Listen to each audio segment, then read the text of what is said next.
Is the A7 III still the best value in 2021? Let's get into it.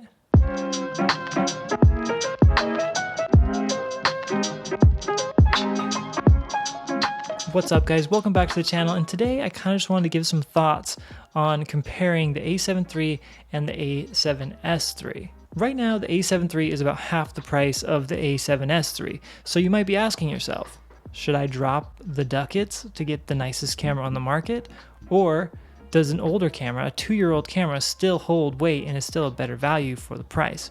I just want to talk about my A7 III. I've had this since it came out. What was it, 2 years ago, 3 years ago? I've been using this for my business. This has been the backbone of my entire photography and videography business here in Hawaii, and it has not failed me once. That says a lot about the quality of these cameras. That I've shot over 100 weddings on this thing. I've done multiple photo shoots in rugged environments because I live in Hawaii, so I'm always on the beach, waterfalls, mountains, everything. I've done it with this camera and it still works to this day. So I'm always going to be in awe of this camera, and I'm always going to have like a lot of appreciation for this thing. So let's talk about the advantages and the disadvantages of each camera. First, let's start off with the A7S III. The A7S III is hands down a way better video camera. The quality is so crisp, it'll future-proof your video production for at least 5 years. You're gonna get that 4K 60, you're gonna get that 4K 120, you're gonna get an S-Log that actually works. The S-Log on the Sony A7 III would fall apart very fast if you tried to make any adjustments to it. So if you didn't properly expose everything on this camera for video, it would fall apart in post. You couldn't make too many changes. So that's why I love the A7S III, and that's why I got it, is because there were times when I was like, if only I'd had a higher codec, I could have done more in post-production and changed colors and done all this stuff. So that's why I got this camera, and that is a pro of this camera. Now, what are the cons of the A7S III? Because it's not all sunshine and rainbows here. The cons of the A7S III is it's not a really good hybrid shooter camera, meaning you can't use the photos for any type of client work. So unless you're doing strictly video, the A7S III might not be your go-to camera. And that's why I wanted to make this video, is because when I went back to my A7 III, I was blown away by just the versatility of it.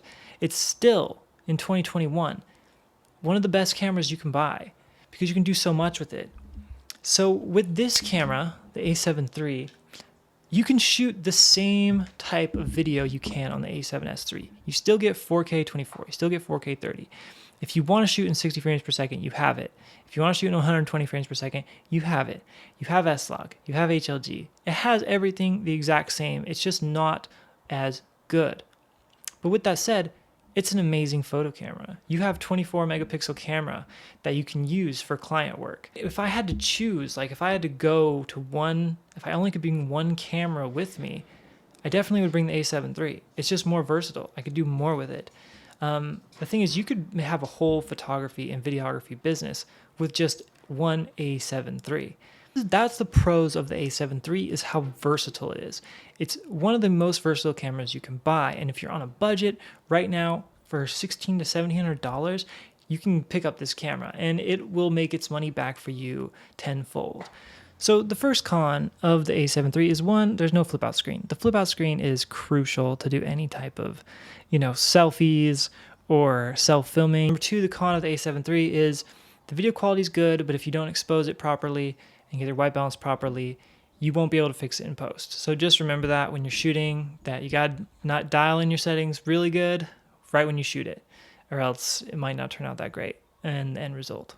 All right, so just to test, this is on the A7S III, so check out my face, check out the picture quality. When I snap my fingers, it's going to go to the A7 III and see if you can tell a difference. Exact same settings. So 1, 2, 3. Okay, so what do you think? Right now we're filming on the A7 III, exact same settings, exact same lens. How much of a difference can you see?